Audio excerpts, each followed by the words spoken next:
os nobres conjurados, nobres de Lisboa, tinham ido a Vila Viçosa e tinham convencido o Duque de Bragança, Dom João, a aceitar a coroa portuguesa. O novo rei mandou imediatamente reunir as cortes em Lisboa e pediu a todo o país que o ajudasse a defender a independência restaurada de Portugal. Ele próprio deu o exemplo oferecendo todas as joias, e eram muitas e valiosas, que tinha acumulado no seu palácio de Vila Viçosa. Foi resolvido também nessas cortes entrar com 2 milhões de cruzados para as despesas da defesa nacional. Uma quantia superior a quaisquer valores que então tivessem sido orçamentados em Portugal. Como era possível que um país que estava há 60 anos sob a dominação de um rei estrangeiro, que tinha o seu comércio bastante arruinado, com os negócios da Índia numa completa decadência, com a marinha mercante praticamente destruída, como era possível que esse país ainda arranjasse 2 milhões de cruzados para ajudar a guerra? Bom, há uma palavra que explica tudo. Essa palavra é Brasil. Durante a dominação filipina, tinha aumentado muito a exploração económica do Brasil. Nos primeiros tempos eles apenas exportavam pau-brasil, mas não tardou que aproveitassem os terrenos férteis e instalassem os grandes engenhos de açúcar, depois as grandes plantações de tabaco e, em breve, aventureiros portugueses, os bandeirantes, rasgaram os caminhos do sertão e foram para o interior, onde criaram grandes manadas de gado que fizeram do Brasil o principal fornecedor de cabedais da Europa. Entretanto, em Portugal, a guerra continuava. Foi uma longa guerra que se prolongou durante 27 anos. Houve ocasiões de grande perigo, em que uma espécie de mobilização coletiva trazia às fileiras milhares de homens que eram armados à pressa e que travaram as grandes batalhas da Guerra da Restauração.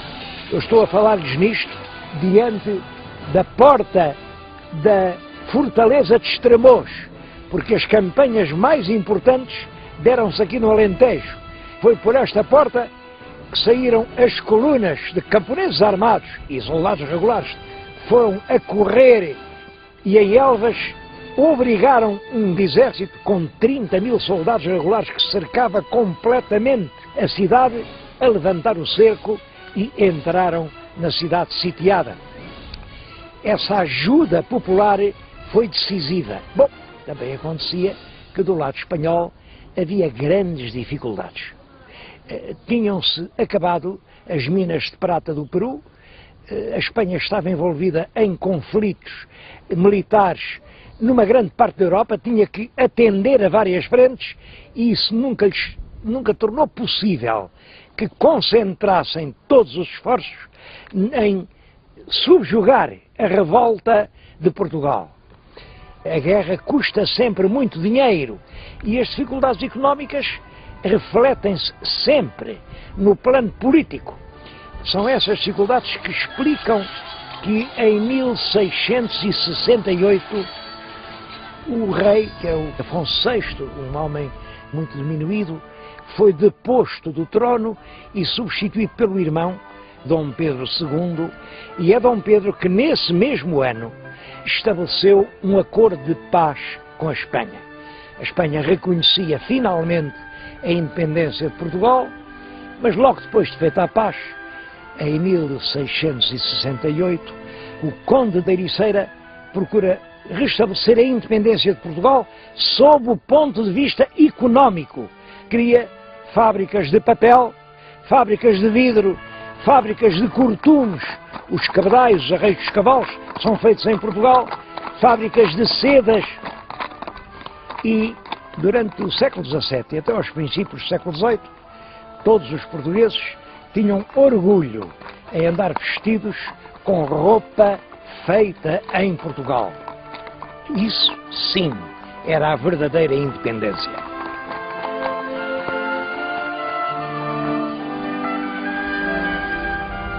Já nos últimos anos do século XVII, 1698, 99, foram descobertos grandes aluviões de ouro numa região do Brasil que, a partir de então, recebeu o nome de Minas Gerais.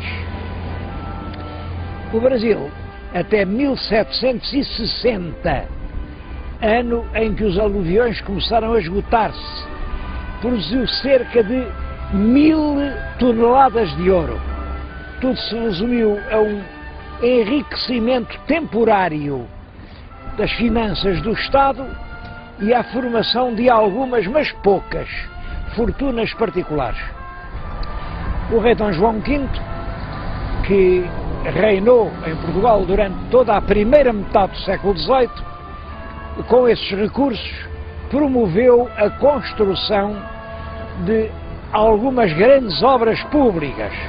A mais célebre é este convento e palácio de Mafra, que ocupa realmente quase todo o reinado e que absorveu uma grande parte dos recursos vindos do Brasil. Construiu-se no Rio de Janeiro o Palácio do Governo, que é também uma outra grande construção. Além disso, fez-se o Aqueduto das Águas Livres, mas esse já com dinheiro do Real d'Água, portanto um tributo popular. O rei também, com o dinheiro do Brasil, pôde intervir em alguns problemas europeus, como na Guerra da Sucessão de Espanha e, por exemplo, na defesa da Europa contra os turcos, na Batalha Naval do Cabo de Matapã, que destruiu a armada turca e salvou a Europa de uma ameaça iminente. Uma excelente imagem para ilustrar essa política de prestígio do rei Dom João V é o coche que está junto de mim. Chama-lhe o Coche dos Oceanos e foi construído para tomar parte numa embaixada mandada pelo rei de Portugal ao Papa no ano de 1716. Chamam-lhe Coche dos Oceanos porque na parte de trás tem o Oceano Atlântico a dar a mão ao Oceano Índico. E esta cena é presidida por Apolo. É uma alusão evidente ao papel que Portugal tinha tido nas navegações. Há aqui outros coches dessa época e, designadamente, um dos coches em que o próprio rei Dom João V se deslocava nas suas cerimónias na corte de Lisboa.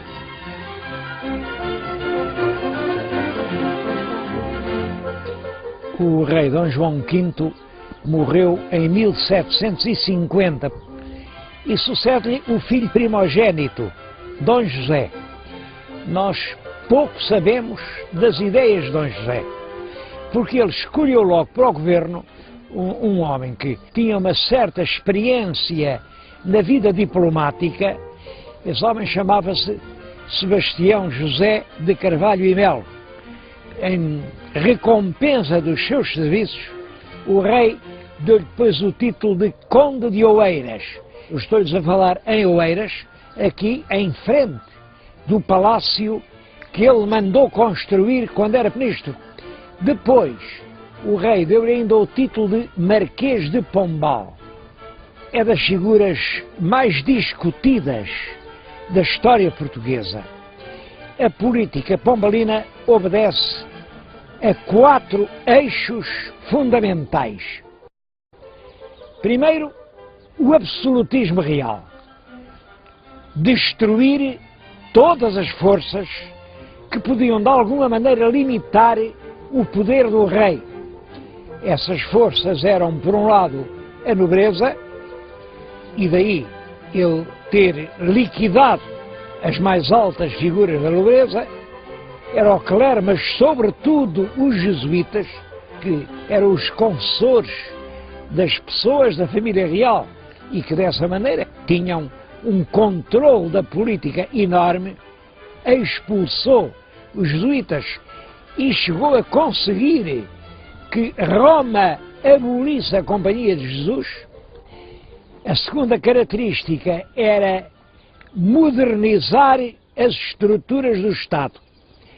O Estado que ele conheceu estava enfraquecido depois da Guerra da Independência. Ele introduziu reformas no exército, fez um exército moderno, na justiça, fez novas leis, na fiscalidade, organizou de nova maneira os impostos, nas escolas, fez a reforma da universidade, de maneira a dar ali um ensino de tipo moderno. Uma das reformas importantes que ele fez foi acabar com a distinção entre cristãos velhos e cristãos novos, distinção que no seu tempo já não fazia sentido nenhum. A terceira característica foi fomentar a economia capitalista e apoiar-se sobretudo numa classe de gente rica, a alta burguesia, que tinha nascido do ouro do Brasil. Funda grandes companhias para o comércio interno e externo. É especialmente importante a Companhia dos Vinhos do Alto Douro, que tinha o exclusivo da produção e venda do vinho do Porto. Até então eram os grandes empresários ingleses quem tinham nas suas mãos esse comércio. Depois, com a Companhia de Pombal, passa a ser o Estado e os empresários portugueses. A quarta tendência do consulado pombalino é uma tentativa de modernização do ensino em Portugal. Eram os jesuítas que tinham o ensino secundário, ele tentou substituir isso, sem êxito, pelo Colégio dos Nobres, e ele também tentou fazer uma reforma profunda da Universidade de Coimbra, baseada nos princípios modernos, do saber moderno.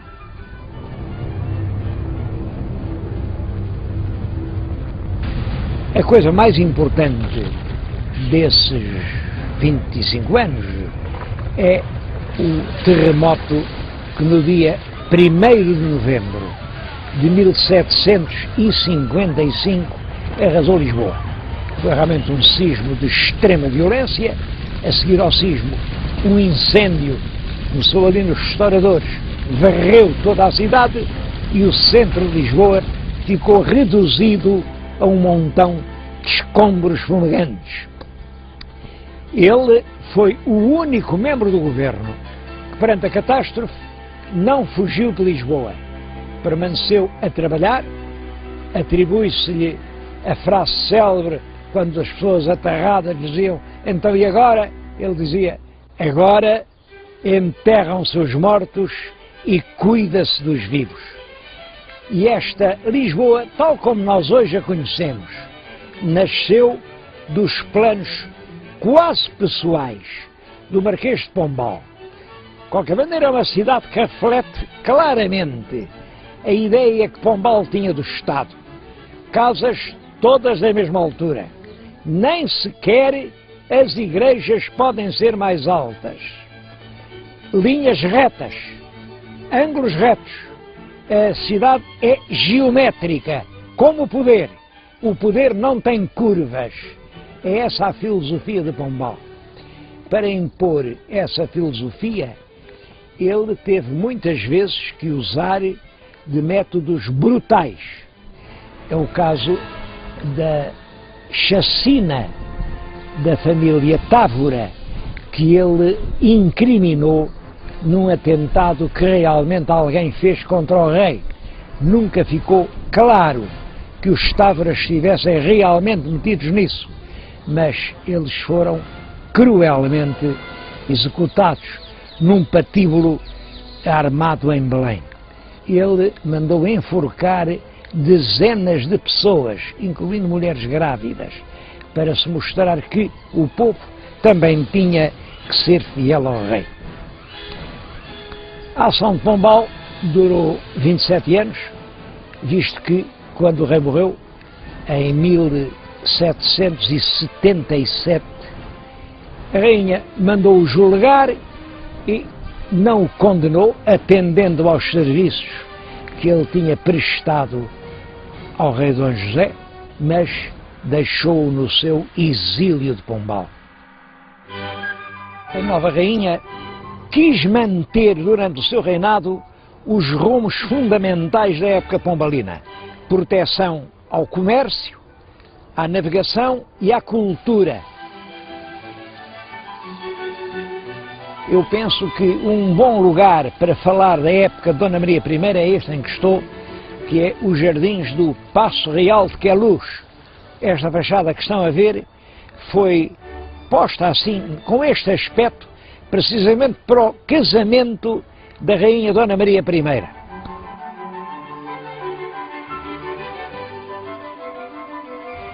Todo esse tempo foi ensombrado pelas convulsões europeias que se seguiram à Primeira Revolução Francesa.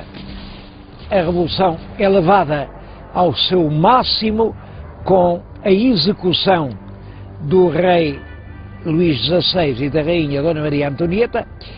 O rumo que as coisas levavam em França mostravam que a monarquia tradicional e antiga corria risco. Por isso, a Áustria, a Inglaterra, a Prússia, a Rússia, a Espanha uniram-se todas em sucessivas coligações para derrubar o regime revolucionário da França. Portugal entrou na primeira coligação em 1794 e entramos como aliados dos espanhóis. É a chamada Guerra do Roussillon.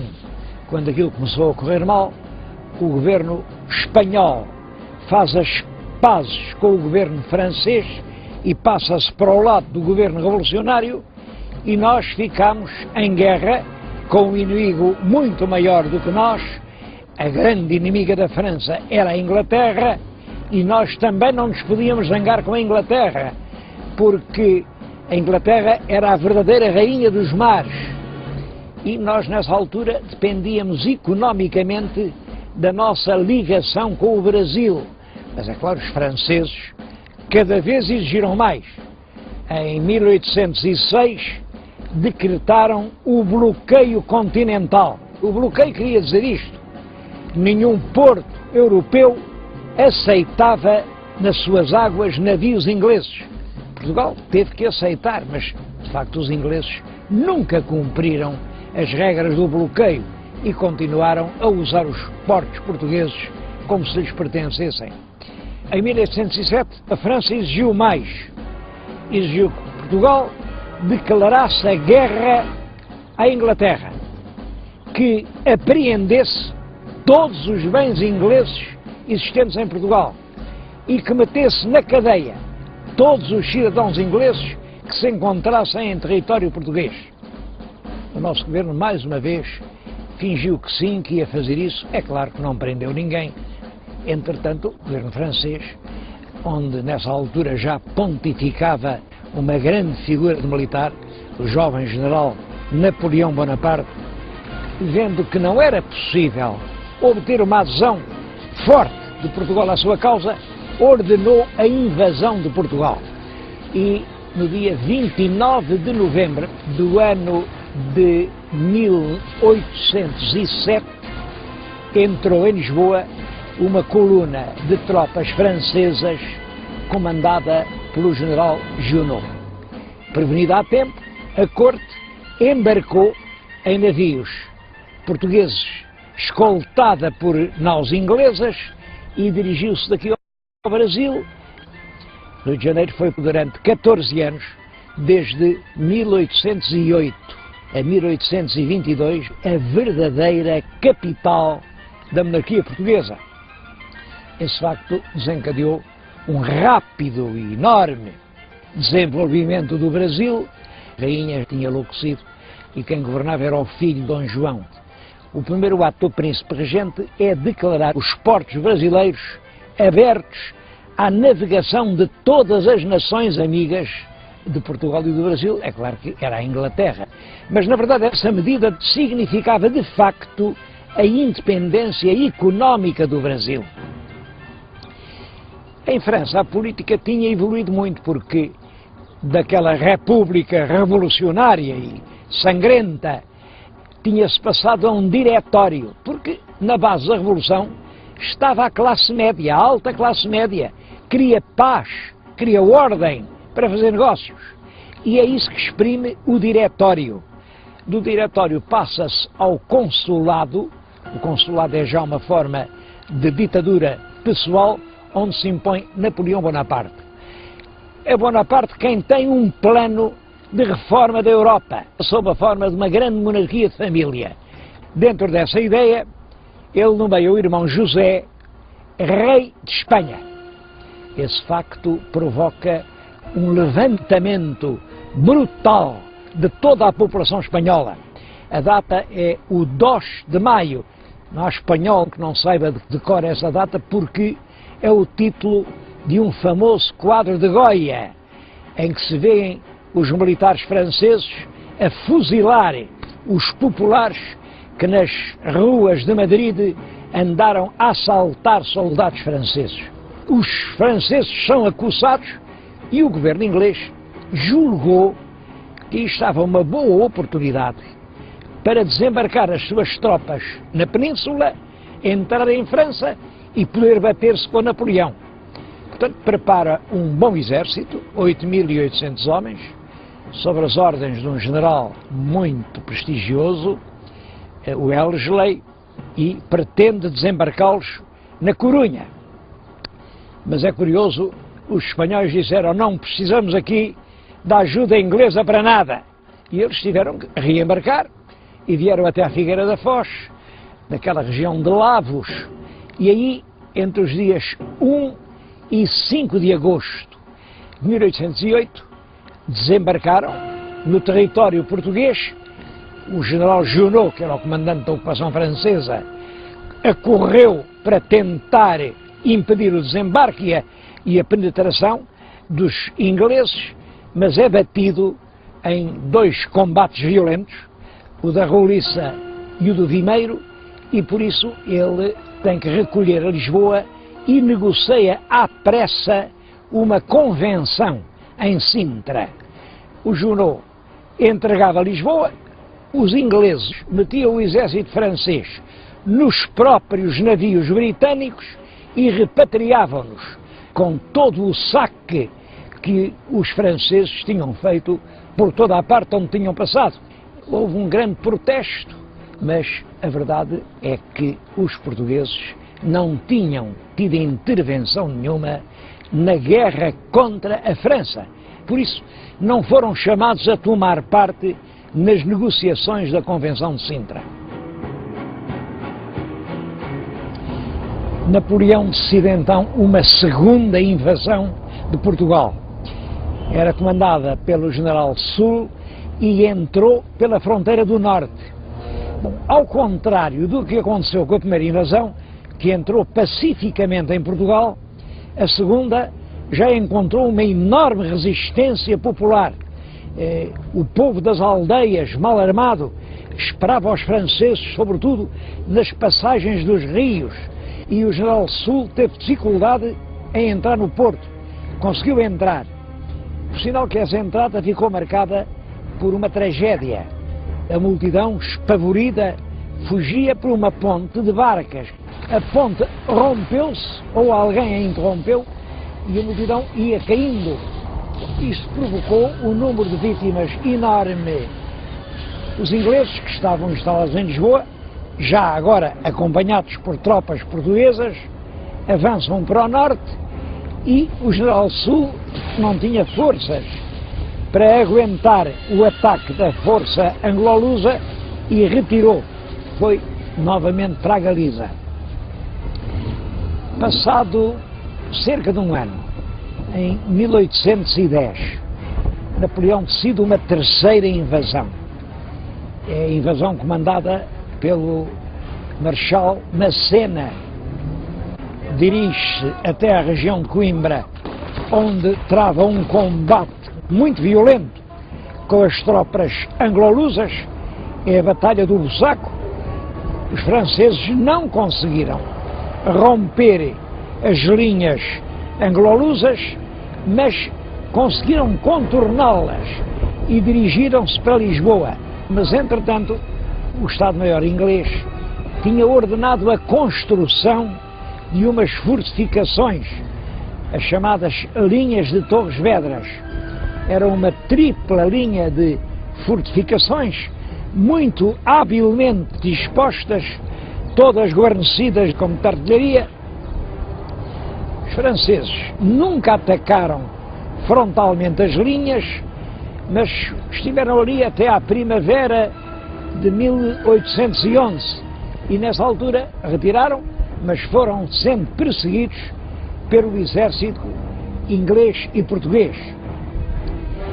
Essa guerra de Napoleão na Península Ibérica foi fatal para os seus projetos de uma Europa napoleónica, porque as tropas francesas sofreram um grande desgaste aqui, enquanto tinham que se bater aqui e também na frente leste. Em 1814, a sexta coligação, que era formada pela Inglaterra, pela Áustria, pela Rússia e pela Prússia, conseguiu derrotar completamente Napoleão e chega a entrar em Paris. O imperador é então forçado a assinar a sua abdicação e é levado pelos ingleses para a ilha de Elba. Em Portugal, a guerra causou grandes estragos. Os escritores que se ocuparam do assunto fazem este balanço: cerca de 5.000 mortos, 8.700 feridos graves, 6.500 prisioneiros ou desaparecidos, mas sobretudo é toda a nossa indústria que fica liquidada. É a corte, o rei. No Brasil, aqui quem governam são os oficiais ingleses, e tudo isso cria um enorme mal-estar entre a população portuguesa. Depois da queda de Napoleão, diplomatas e estadistas das nações vencedoras reuniram-se em Viena da Áustria. É a famosa Conferência de Viena de 1814. É na Conferência de Viena que se estabelece o Reino Unido de Portugal-Brasil. Brasil e Portugal passam a ser uma só nação. Com a Revolução Francesa tinha-se dado uma espécie de laicização da cultura. Quem é soberano é o povo, mas o povo são milhões de pessoas. Não podem exercer diretamente o poder. A soberania que está no povo é delegada ou deputada em certos representantes. O governo tem que executar e pôr em prática as leis feitas pelos deputados, e há um terceiro poder, que é o judicial. Esta teoria dos três poderes são ideias que chegaram até aos dias de hoje e que ainda hoje estão na base das democracias modernas. É claro que cai Napoleão, mas as ideias continuam a expandir-se por toda a Europa. Começa a criar-se um desejo de que também em Portugal haja um Estado de tipo moderno. Para isso é necessária uma Constituição. A Constituição é a lei fundamental onde se diz como é que deve ser organizado o Estado.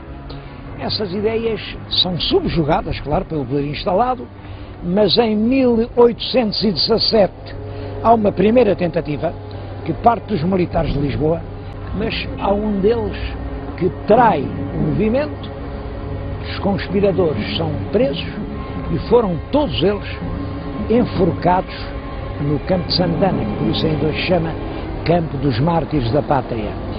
De certo modo ligado à conspiração estava um militar de grande prestígio, Gomes Ferreira de Andrade, que era um general português que se tinha batido em França do lado de Napoleão, é certo, era grão-mestre da maçonaria portuguesa, e esse foi enforcado na Torre de São Julião de Barra. Essa repressão bastante brutal da conspiração de 1817 é claro que veio intensificar ainda mais o espírito de revolta. Foi aqui na cidade do Porto que um grupo de intelectuais, os intelectuais do Sinédrio, resolveram fazer uma revolução liberal. Essa revolução eclodiu na manhã do dia 24 de agosto de 1820. Na proclamação da revolta dizia-se: vamos convocar cortes para fazer uma Constituição, cuja falta é a origem de todos os nossos males. A revolta triunfou no Porto, pouco depois teve a adesão de Lisboa e todo o país aderiu ao movimento e assim foram eleitas as Cortes para fazer a Constituição de 1822. As Cortes Constituintes foram convocadas, reuniram-se em Lisboa, aqui neste Palácio das Necessidades. Estou-lhes a falar num ponto do Palácio que fazia parte exatamente da sala onde estiveram reunidos os deputados das Constituintes de 1820, e a primeira preocupação é realmente o problema do rei. O rei está no Brasil e as Cortes não admitem que o rei esteja no Brasil. Portanto, intimam-no a regressar a Portugal. O rei Dom João VI aceitou a intimação, embarcou, mas antes disso designou o filho mais velho, Dom Pedro, como regente do Brasil. As Cortes aqui entendiam que o rei não podia designar regentes e, portanto, destituíram-no e exigiram que também o príncipe Dom Pedro regressasse a Portugal. A forma como os assuntos do Brasil foram tratados aqui nestas Cortes revela um completo desconhecimento da realidade brasileira. Perante a ordem de voltar a Portugal, o príncipe Dom Pedro, regente do Brasil, não a aceitou. E no dia 7 de setembro de 1822, quando ia de Santos para São Paulo, no lugar de Ipiranga, fez a famosa proclamação: camaradas, as Cortes de Lisboa querem escravizar o Brasil. Cumpre, portanto, declarar já a sua independência. Estamos definitivamente separados de Portugal. Independência ou morte, seja a nossa divisa. Este movimento tinha o apoio de todos os setores políticos do Brasil, tinha também o apoio discreto da diplomacia inglesa e Portugal nada pôde fazer para obstar à imediata independência do Brasil.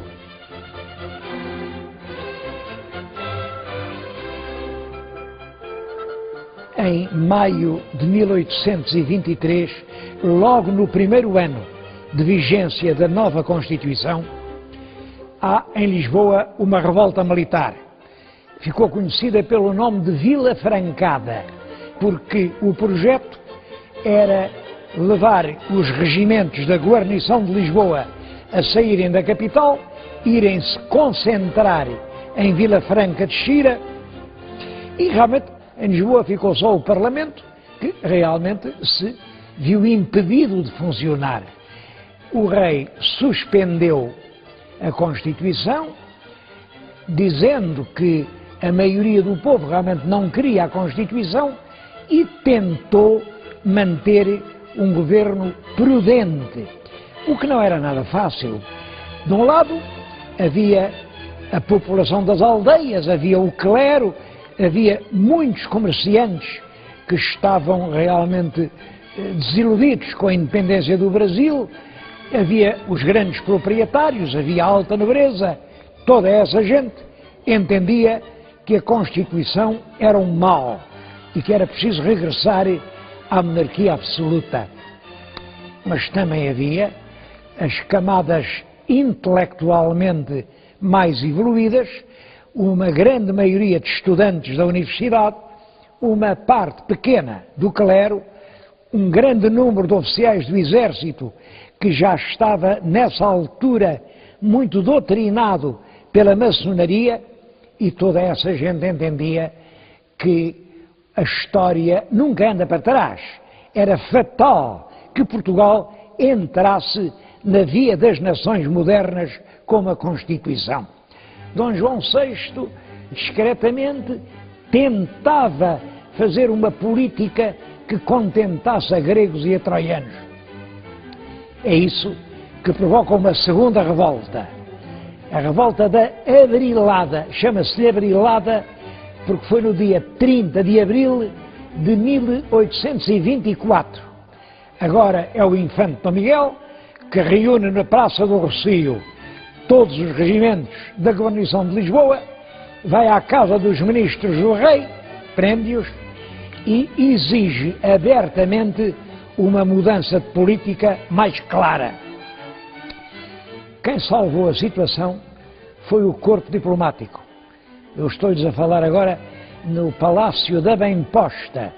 Vem aqui o corpo diplomático, entram forçando as guardas, levam o rei para uma grande nau inglesa que estava fundeada no Tejo, e é desse navio, agora já com a proteção dos ingleses, que o rei chama a bordo o infante rebelde, Dom Miguel, e lhe dá ordem para sair do país. O infante, sem forças, teve que cumprir a ordem real e exilou-se em Viena da Áustria, onde ficou até 1826, que é a data da morte do rei Dom João VI. O rei deixa 2 filhos varões, Dom Pedro e Dom Miguel. Dom Pedro é o primogênito que deve suceder a seu pai. Mas Dom Pedro não iria trocar o seu trono imperial brasileiro, onde estava com todo o poder, e mesmo que ele quisesse fazer isso, não poderia, porque os brasileiros não consentiriam que o seu imperador fosse outra vez rei de Portugal, porque isso podia representar um perigo para a sua independência. Pouco antes de morrer, Dom João VI assina um decreto nomeando uma junta de regência que é presidida pela infanta Dona Isabel Maria e que é constituída por políticos muito moderados. A junta de regência o que faz é mandar uma delegação ao Brasil para pedir a Dom Pedro que esclareça a situação.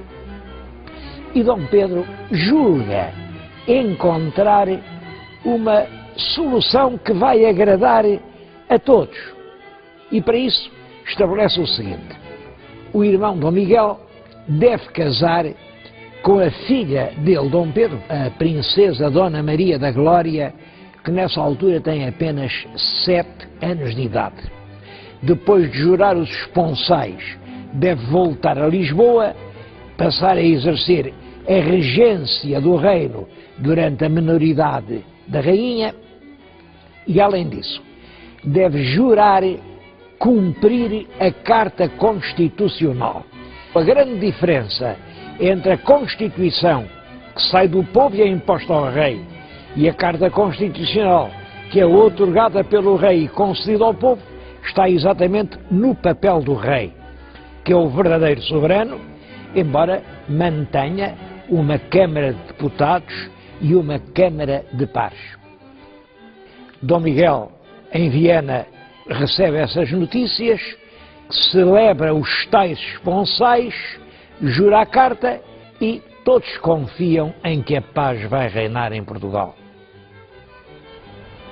Mas aqui a rainha Dona Carlota Joaquina também não tinha perdido o tempo, era ela quem estava à frente dos elementos que pretendiam manter um estatuto de monarquia absoluta. Portanto, quando Dom Miguel chega, ele é recebido com grandes manifestações populares e com o pedido de que se faça aclamar já rei, mas rei absoluto.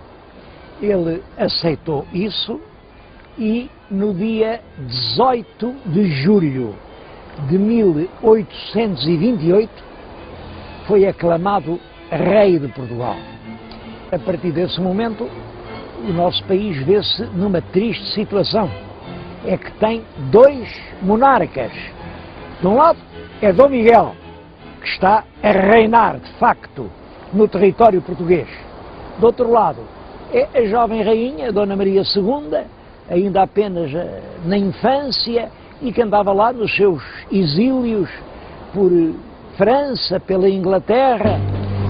Quando se soube em Coimbra que Dom Miguel era rei absoluto, a Universidade resolveu mandar uma deputação a Lisboa para felicitar o rei. Podem calcular a indignação que isso causou nos estudantes liberais. Então um grupo de estudantes resolveu não deixar que os lentes chegassem a Lisboa. Assaltou-os num pinhal em Condeixa, matou 2, feriu 4.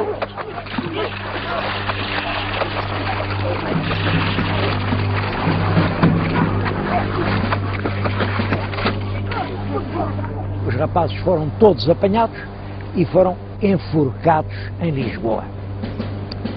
Tanto a natureza do crime, alunos que matam os seus mestres, como a ferocidade da repressão, causaram uma imensa emoção do país. É também nesse clima de consternação que se dá uma grande revolta militar. Os oficiais, em grande número, mais cultos, já eram liberais. E os quartéis de toda a parte, quase todos eles, tomaram posição contra Dom Miguel. Eu estou a falar-vos aqui exatamente num quartel desse tempo. É o Forte de São João Batista, em Vila do Conde, que era uma unidade militar muito importante no século XIX. É uma das muitas que tomaram voz pela Rainha Dona Maria. A volta, durante várias semanas, esteve hesitante, a maior parte parece que estava pela Rainha, mas de facto a cabeça da revolta, que estava no Porto, não foi capaz de decidir com coragem a situação. Lisboa manda avançar tropas sobre a cidade do Porto e os dirigentes do movimento portuense fugiram. Essa fuga também ficou famosa.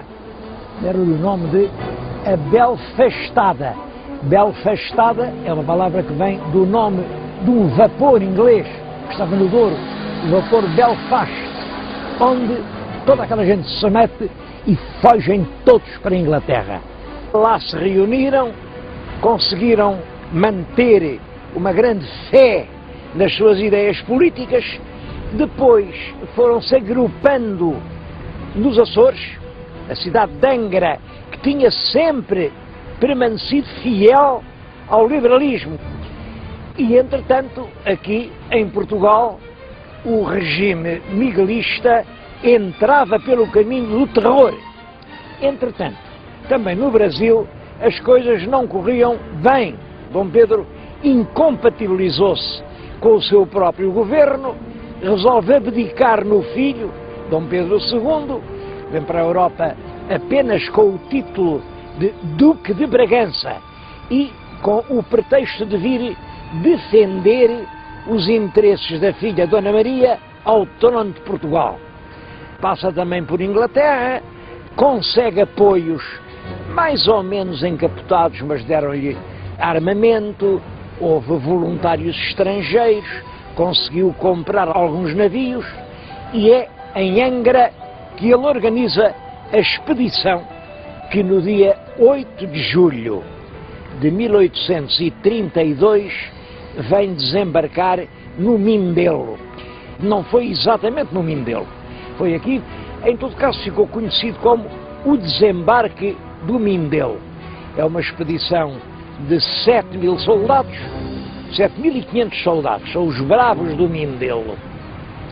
E poucos anos depois, em 1840, erigiram aquele monumento que tem escrito o discurso que o Duque de Bragança, o ex-imperador do Brasil, dirigiu às suas tropas aqui ao largo, ainda antes de desembarcar.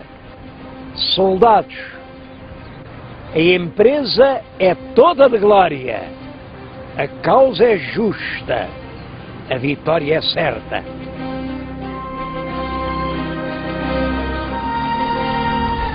Dali marchou para a cidade do Porto, onde entrou sem encontrar qualquer oposição. Mas Dom Pedro esperava uma recepção entusiástica, não só no Porto, mas em todo o país. Pensava que o povo português estava subjugado por um poder tirânico e cruel e que, portanto, ia aclamá-lo como um libertador.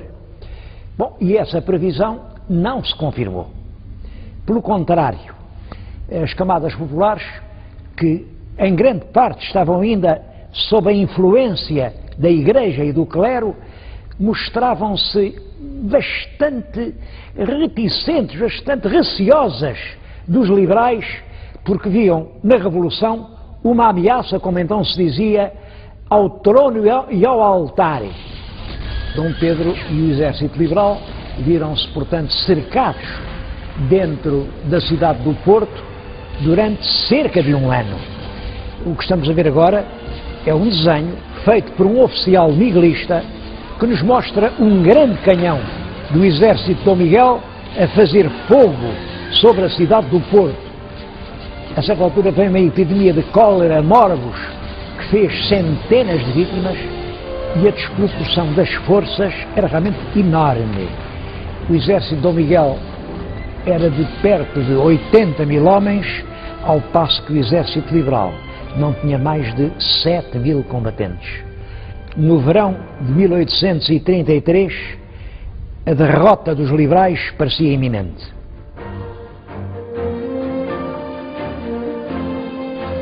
O comando liberal, para aliviar a enorme pressão que estava a ser feita sobre o Porto, resolveu embarcar algumas tropas para as ir desembarcar no sul do país e dessa forma atrair lá uma parte do exército miguelista que estava a atacar o Porto.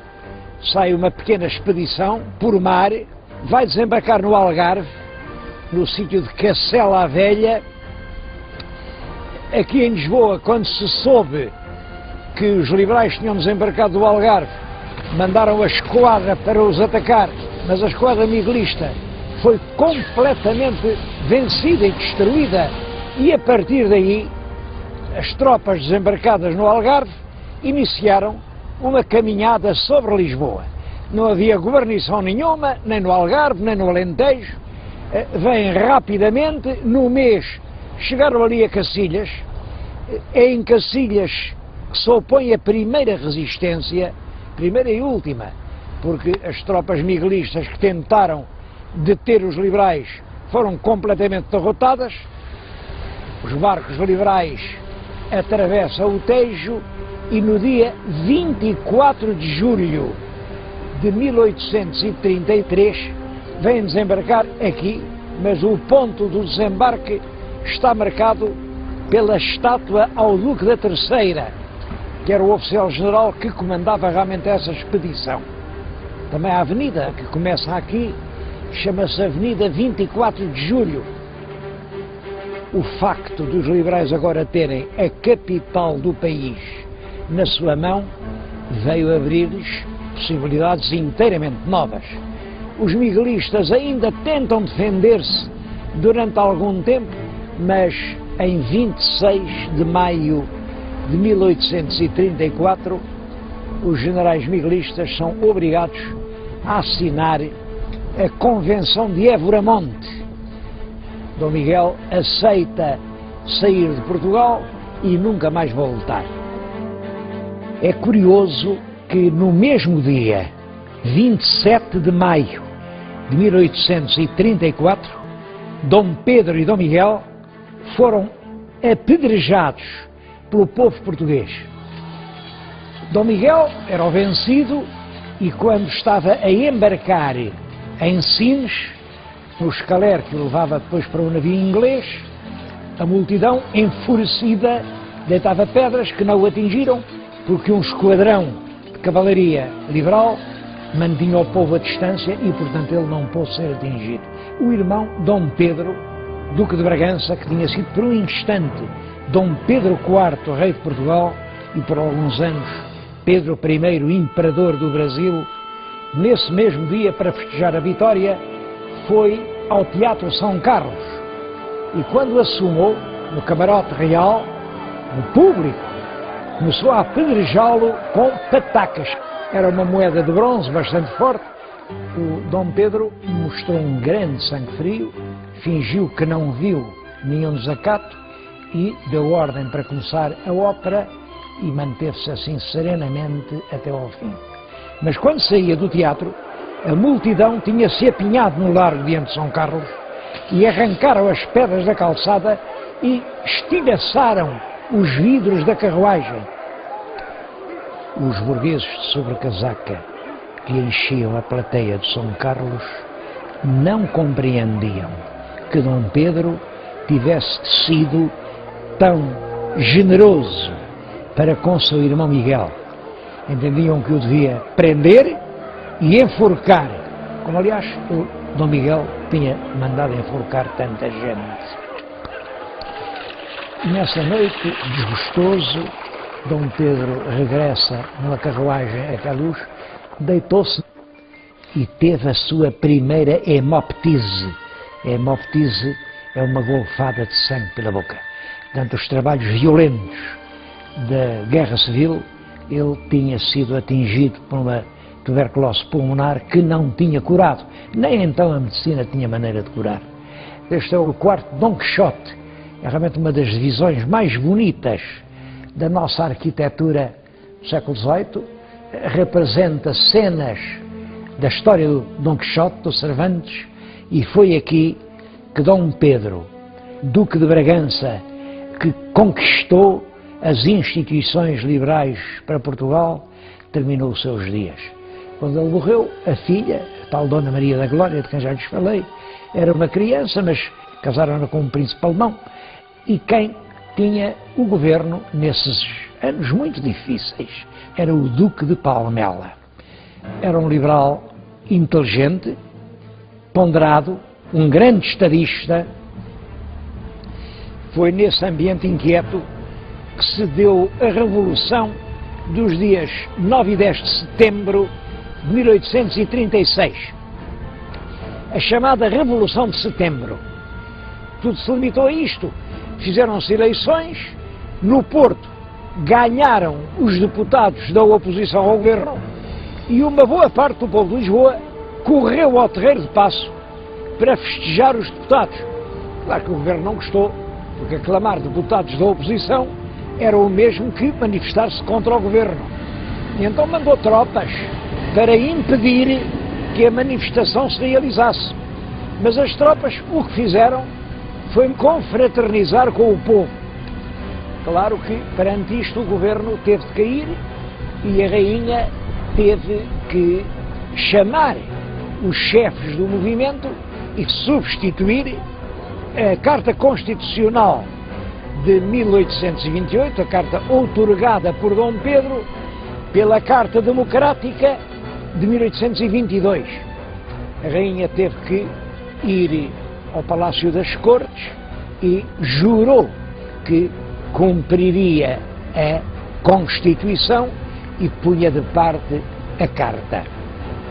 É claro que os políticos mais conhecedores e realistas, sobretudo o Passos Manuel, sabiam perfeitamente que a Constituição de 22 era muito radical, entregava praticamente o governo ao Parlamento, qualquer pequeno assunto para ser resolvido implicava imensas discussões e suspenderam a Carta Constitucional, mas também suspenderam a Constituição de 22 e disseram que entravam num regime transitório, portanto numa ditadura, até prepararem uma outra Constituição. Os políticos mais conservadores não perderam tempo e, com o apoio dos ingleses e também com o apoio dos belgas, resolveram dar um contragolpe. A Inglaterra mandou uns navios de guerra que ficaram no Tejo para proteger o palácio. A rainha chamou o governo e disse-lhes: pronto, agora está suspensa a vossa revolução e volta a entrar em pleno vigor a Carta Constitucional. Mas os revolucionários, que tinham realmente o apoio do povo, juntaram milhares e milhares de pessoas, marcharam sobre Belém e aqui a rainha, sem tropas para se defender, foi obrigada a desistir do seu contragolpe. É isso que se chama a Belenzada, que se passa ainda no ano de 36 e que marca o triunfo das forças populares do lado mais democrático da Revolução Liberal.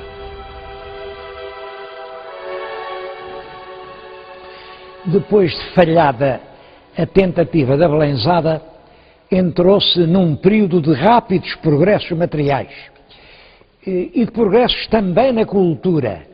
O governo fez medidas de proteção ao ensino primário e criou muitas escolas.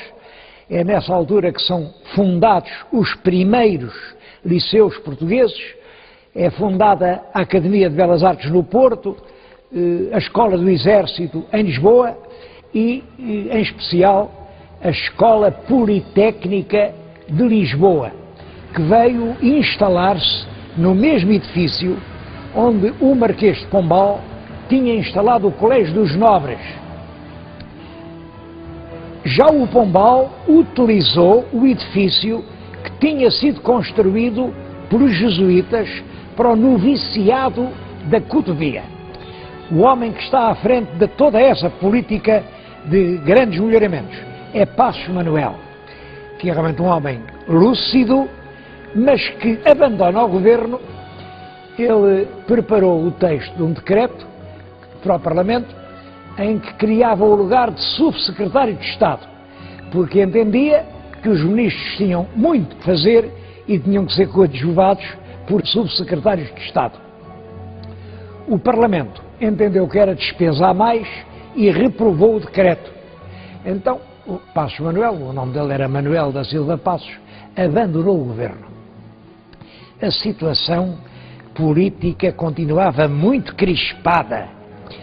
O Marechal Saldanha e o Marechal Duque da Terceira, à frente da maioria do exército, tentam apoderar-se de Lisboa. Mas o governo dispunha de tropas e até dos batalhões populares, fez-lhes frente e vieram a travar uma batalha sangrenta, e morreu muita gente no chão da feira, perto da Vila da Batalha. Foram derrotados e abandonaram o país. Entretanto, em Lisboa, tinham já concluído a nova Constituição de 1838. Tentava estabelecer realmente harmonia entre as várias tendências políticas do país, mas pouco tempo durou, porque, entretanto, Costa Cabral, o Ministro da Justiça, no Porto, proclama solenemente em vigor a Carta Constitucional. É claro, é um golpe de Estado que deixou perplexas as forças de Lisboa, mas poucos dias depois Lisboa adere e assim se regressa ao cartismo, depois do breve intervalo aberto pela Revolução de Setembro. Costa Cabral foi um dos políticos portugueses mais polémicos do século XIX. Começou realmente a sua vida política como chefe dos arsenalistas. Os arsenalistas eram trabalhadores do Arsenal de Lisboa e que se tinham organizado numa espécie de milícia que dispunha até de baterias de artilharia. Os arsenalistas chegam a ser realmente uma preocupação para o governo e ele entra no governo como Ministro da Justiça para esmagar os arsenalistas. Em março de 1838, as tropas do governo conseguiram atrair o batalhão dos arsenalistas ao Rossio, rodearam-no de forças de todos os lados e ali metralharam-nos. Houve muitas vítimas e desde então os arsenalistas dissolveram-se. Mas a verdade é que essa viragem súbita da ponta extrema-esquerda do espectro político português para a extrema-direita do cartismo mais intransigente valeu-lhe muitas inimizades há centenas e centenas de caricaturas em que lhe chamam tudo, a começar por ladrão. Prestou grandes serviços ao país e a ele próprio. Eu estou-lhes a dizer isso aqui, num pedaço do claustro do Convento de Cristo em Tomar, que ele comprou. Depois, dentro da severidade do claustro, instalou uma confortável residência burguesa e esteve na posse da família até que, em 1939, isto foi a leilão, ia ser arrematado aqui por um proprietário, um menos godinho, uma bagatela. E quando ia a terminar o leilão com a terceira martelada, um sujeito que estava ao fundo da sala, vestido de preto, que ninguém sabia quem era, mas que o Ministro das Finanças tinha mandado ao leilão, antes da terceira martelada disse: alto, ópto por parte do Estado. Desde então, este monumento nacional é outra vez nacional.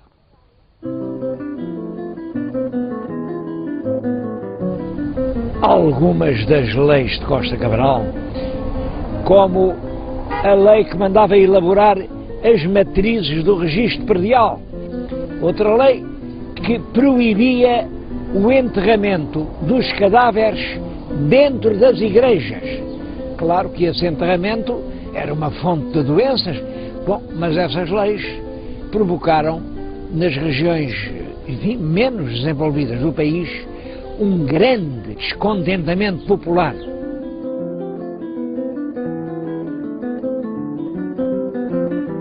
Estou na Póvoa do Lanhoso, diante da estátua da Maria da Fonte.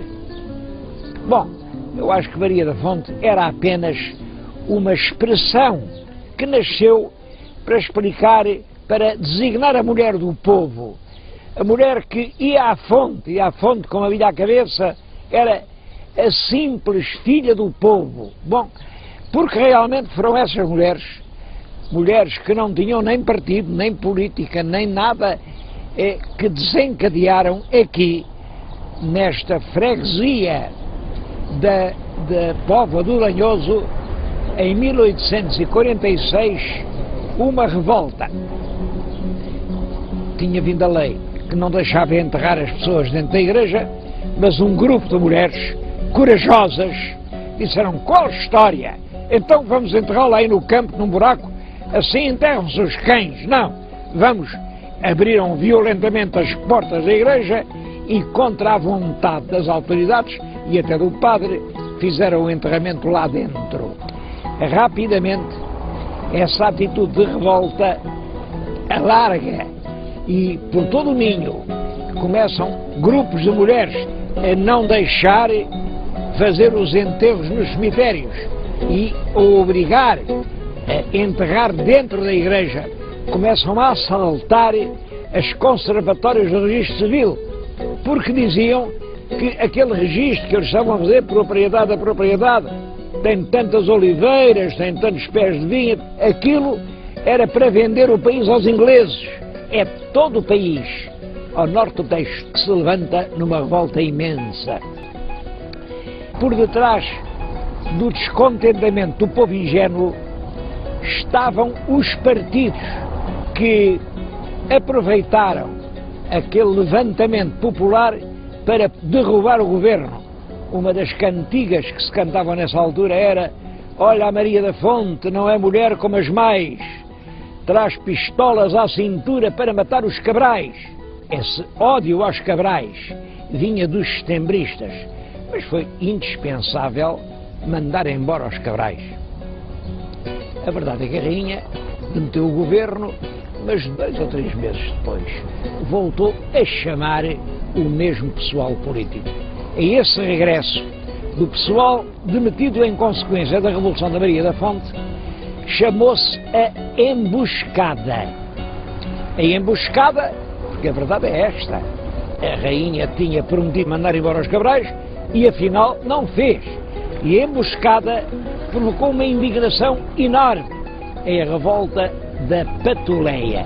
Esta palavra Patuleia tem originado umas certas especulações até aí livros onde se diz que patuleia vem de pata ao léu. Isto é um disparate completo, porque nessa altura toda a gente andava com os pés descalços. Toda a gente do povo, naturalmente. O povo andava com o pé descalço. Portanto, patuleia é um espanholismo. A palavra aparece em Espanha, na mesma altura, meados do século XIX, e patuleia quer dizer tropa indisciplinada.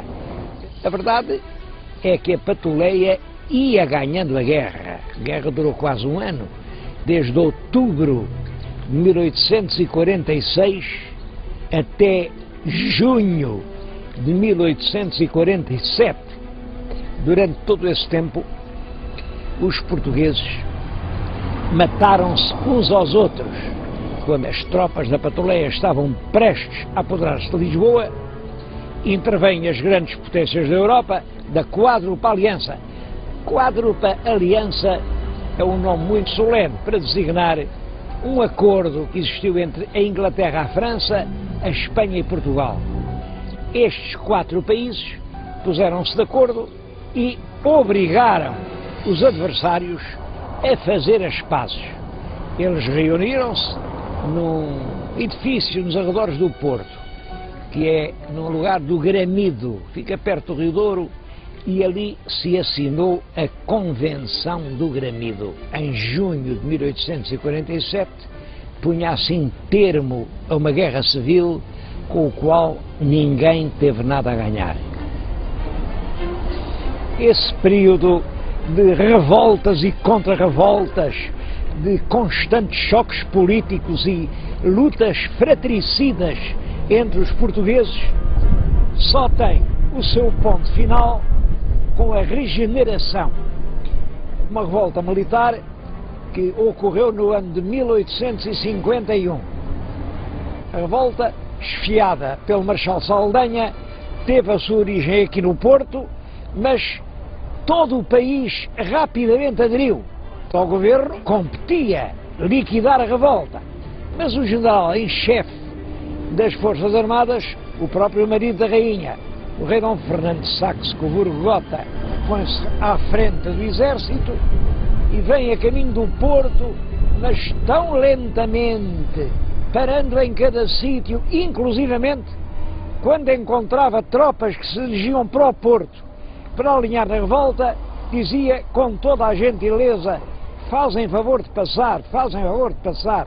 Bom, é claro que tudo indica que o próprio rei Dom Fernando estava metido nessa conspiração, à qual não foi alheio um homem muito inteligente, que era Alexandre de Colano. Deram-lhe o nome de regeneração a essa revolução, porque a ideia de regenerar, quer dizer, voltar a uma pureza primitiva, é uma aspiração que houve sempre em Portugal.